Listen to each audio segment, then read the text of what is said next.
मैंने जो सबसे पहला काम किया वह था एक जिंदा कनखजूरे सेंटीपीड को निगलना। जब मैंने क्लासरूम का दरवाजा धक्का देकर खोला तो सबकी नजरें मुझ पर टिक गईं। मैं पसीने से तरबतर था और मेरे कानों में अभी भी उस जहरीले कनखजूरे द्वारा मेरे आंतरिक अंगों को चबाने की आवाज गूंज रही थी। लेकिन जब मैंने सिर उठाकर ब्लैक बोर्ड पर तारीख देखी 15 जून 2026 तो मेरे चेहरे पर एक मुस्कान फैल गई और मैं उस सन्नाटे में पागलों की तरह हंस पड़ा। क्या तुम पागल हो गए हो साइको कहीं के? मंच पर खड्डे प्रोफेसर चिल्लाए। अगली पंक्ति में बैठी लिंग वेई ने मुझे घृणा से देखा, जैसे वह किसी पागल आवारा कुत्ते को देख रही हो। मेरी नजर लिंग वेई पर पड़ी। पिछले जन्म में एक ताकतवर इंसान को खुश करने के लिए लिंग वेई ने खुद मुझे लाशों ज़ॉम्बीज़ के ढेर में धकेल दिया था। मुझे पता था कि दुनिया को निगलने वाले उस बैंगनी कोहरे पर्पल मिस्ट के आने में अब 2 घंटे से भी कम समय बचा है और प्रयोगशाला में कांच की बोतल में बंद वह काली दुम वाला कनखजूरा इसी बैंगनी कोहरे में विकसित होकर एक कैलामिटी बन जाएगा और 10 साल बाद मेरे चिथड़े कर देगा। पिछले जन्म में मेरी मृत्यु उसी कनखजूरे के मुंह में हुई थी। अब जब मैं पुनर्जन्म लेकर वापस आया हूँ तो जाहिर है कि सबसे पहले मैं ही इसे खाऊंगा। मैंने किसी की परवाह नहीं की और क्लासरूम से बाहर निकल गया, जैसे मैं अपने पिछले जन्म के रक्त रंजित दुःस्वप्न से बाहर भाग रहा हूँ। मैंने फायर कुल्हाड़ी से लैब का दरवाजा तोड़ा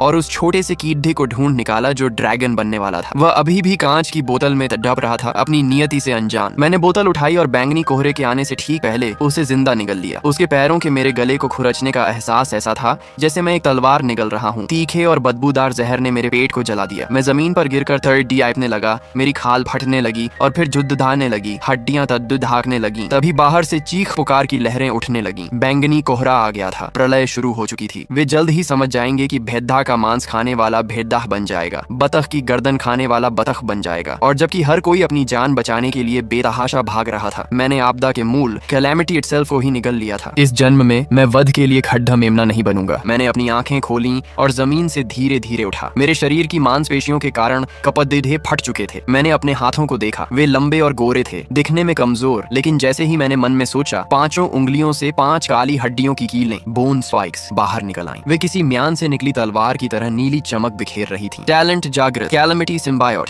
सिम्बायोट, एसएसएस ग्रेड, क्षमताएं, जहर का कोई असर नहीं, इम्यूनिटी, अंगों का पुनर्जन्म, रीजनरेशन, बाहरी कंकाल का सख्त होना, एक्सोस्केलेटन हार्डनिंग और जहर पर नियंत्रण, टॉक्सिन मैनिपुलेशन सफल रहा। मैंने अपनी मुट्ठी कसी और शरीर के भीतर उस भयानक शक्ति को महसूस किया। मैं दबी हुई हंसी हंसने लगा जो खाली लैब में गूंज उठी। तभी लैब का दरवाजा किसी भारी ताकत से टकराकर उड्डीएच गया। पूरा दरवाजा कागज के टुकड़े की तरह उड्डीएच कर दीवार से जा टकराया। धूल हटने पर दरवाजे पर एक विकृत आकृति खद्दी थी। वह स्कूल की सुरक्षा गार्ड जांग होंग थी, लेकिन अब उसे इंसान नहीं कहा जा सकता था। उसकी वर्दी फूलती हुई मांसपेशियों के कारण फट गई थी। खाल नीली धूसर हो गई थी और उस पर काले रंग के दाने उभर आए थे। उसके सिर का बायां हिस्सा 2 गुना सूज गया था। एक आंख सॉकेट से बाहर लटक रही थी और मुंह से पीला हरा थूक बह रहा था। बैंगनी कोहरे के पहले झटके में झांग होंग अत्यधिक उत्तेजित अवस्था में होने के कारण बहुत अधिक कोहरा निगल गई थी, जिससे वह साधारण लाश ज़ॉम्बी बनने के बजाय सीधे एक म्यूटेंट वेरिएंट में बदल गई। म्यूटेंट झांग होंग ने एक जंगली जानवर की तरह दहाड़ लगाई। उसकी धुंधली आंखों ने तुरंत मुझे निशाना बना लिया। यह ताजे मांस की भूख थी। अच्छा है, मुझे अपनी इस नई विकसित देह को परखने के लिए एक शिकार की जरूरत थी। म्यूटेंट झांग होंग एक बेकाबू टैंक की तरह मेरी ओर झपटी। उसके हर कदम से जमीन कांप रही थी। उसने अपना भारी हाथ, जो जांग से भी मोटा था, हवा को चीरते हुए मेरे सिर की ओर चलाया। इस मुक्के की ताकत कम से कम 500 किलो थी। अगर कोई साधारण इंसान होता तो उसका सिर तरबूज की तरह फट जाता, लेकिन मैं बस हल्का सा एक तरफ झुका। मेरी हरकत इतनी तेज थी कि हवा में एक परछाई आफ्टर इमेज छोड़ डाच गई।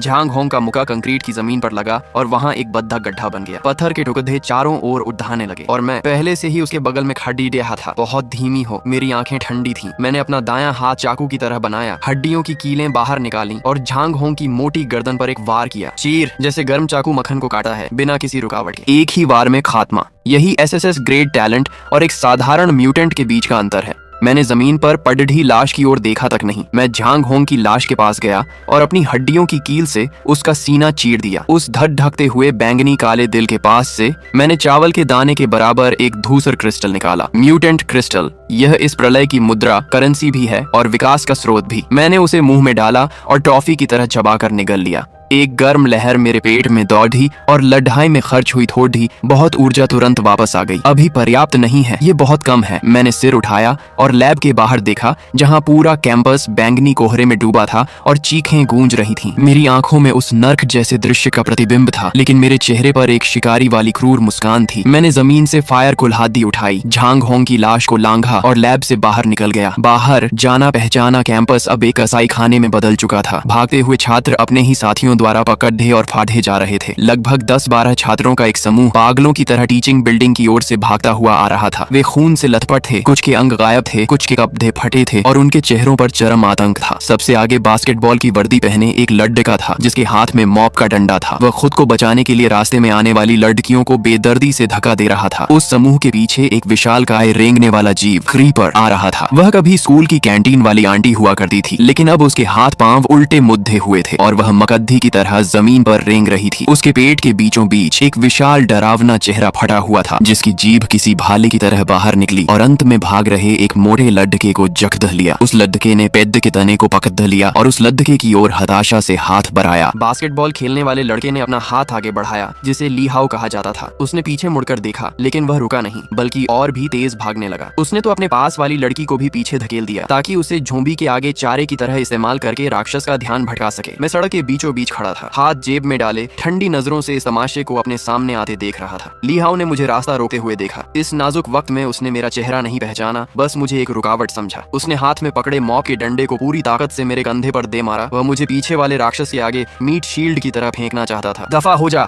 राक्षस का पेट भर, ली हाउ भयानक चेहरा बनाकर चिल्लाया। मॉप का डंडा मेरे कंधे से ठीक 3 सेंटीमीटर पहले रुक गया। मैंने सिर्फ एक उंगली से ली हाउ की पूरी ताकत से चलाई गई लाठी को रोक दिया था। आसपास भागते हुए छात्र यह देखकर सुन्न रह गए, यहाँ तक कि वे पीछे वाले राक्षस को भी भूल गए और अनजाने में उनके कदम रुक गए। मैंने जमीन पर पड़े ली हाउ की परवाह नहीं की। मेरी नजर भीड़ के पार उस ग्लूटन पेटू राक्षस पर पड़ी जो उस मोटे लड़के को निगल रहा था। उस राक्षस को भी मेरे भीतर से अपने ही जैसा लेकिन खुद से कहीं उच्च स्तर के शिकारी का एहसास हुआ। उसने अपने मुंह में दबा आधा चबाया हुआ मांस थूक दिया। उसके पेट पर बने बड़े मुंह से एक दबी हुई गुर्राहट निकली। उसकी खूंखार आंखों में पहली बार डर की झलक दिखी। बहुत शोर है, मैंने धीरे से कहा और पलक झपकते ही मेरा शरीर वहां से गायब हो गया। हवा का एक झोंका चला, लोगों को बस अपनी आंखों के सामने धुंधलापन महसूस हुआ। अगले ही पल वह घमंडी ग्लूटन स्पाइडर अचानक कांपने लगा। मैं न जाने कब उसकी पीठ पर जा खड़ा हुआ था। मैंने एक हाथ से उसके बालों को पकड़ा और उसका सिर झटके से ऊपर उठा दिया। बहुत कमजोर। मेरे दाहिने हाथ की हड्डियों वाली कीलें बोन स्पाइक्स ड्रिल की तरह घूमने लगी। मैंने उन्हें सीधे राक्षस के सिर के ऊपरी हिस्से में घोंप दिया जो दिमाग को चीरते हुए जबड़े के नीचे से बाहर निकल आई। उस विशाल राक्षस की लाश धड़ाम से गिर पड़ी जिससे बैंगनी धूल का गुबार उड़ा। पूरा मैदान शांत था। मैंने राक्षस के दिमाग से एक हरे रंग का क्रिस्टल ग्रीन कोर निकाला, उसे अपने कपड़ों से पोंछा और लाश से नीचे कूद गया। छात्र मुंह बाएं मुझे देख रहे थे। मैं उस लाश के पास खड़ा था, लेकिन मेरे शरीर पर खून की एक बूंद तक नहीं थी। उनकी आंखों का डर अब एक पागलपन भरी उम्मीद में बदल गया था। ये डूबते हुए इंसान की आखिरी तिनके को पकड़ने वाली नजर थी। लोग तुरंत मुझे घेरने लगे। अभी कुछ देर पहले जो एक दूसरे को धक्के दे रहे थे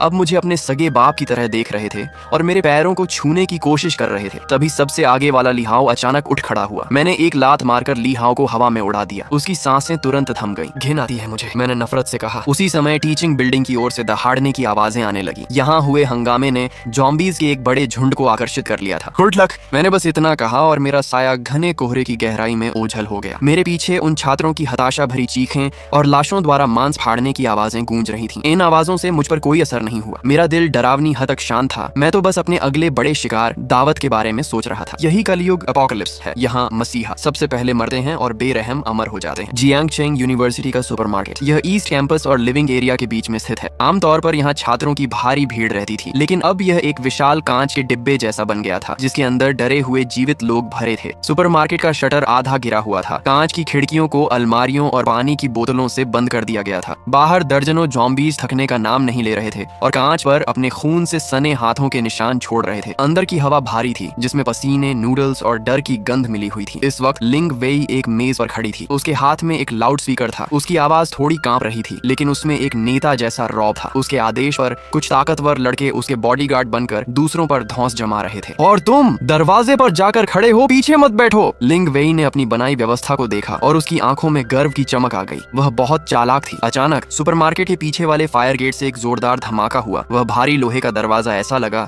जैसे किसी क्रेन से टकराया हो। पूरा फ्रेम टेढ़ा हो गया। ये क्या हुआ? पिछला दरवाजा तो बंद था ना? लिंग वेई का चेहरा पीला पड़ गया और वह चिल्लाई। जैसे ही कुछ लड़के वहां पहुंचे, धड़ाम, फायर डोर उखड़कर हवा में उड़ गया। धुएं और धूल के बीच एक दुबला पतला साया फायर कुल्हाड़ी लिए अंदर आया। उसने एक फटी हुई सफेद टी शर्ट पहनी थी। शरीर पर बैंगनी रंग की अजीबोगरीब धारियां थीं और उसकी आंखों से ठंडी रोशनी निकल रही थी। सबको लगा कि जॉम्बी अंदर आ गए हैं। वे डर के मारे पीछे हटने लगे, लेकिन लिंग वेई ने वह चेहरा पहचान लिया। शू जिनचेन! उसकी आंखें हैरानी से फटी रह गईं। उसकी यादों में शू जिनचेन एक चुपचाप रहने वाला गरीब और मामूली लड़का था जो कभी कभी उसे हीन भावना और लालसा भरी नजरों से छुपकर देखता था। अभी 1 घंटा पहले क्लास में वह पागलों की तरह बाहर भागा था, लेकिन अब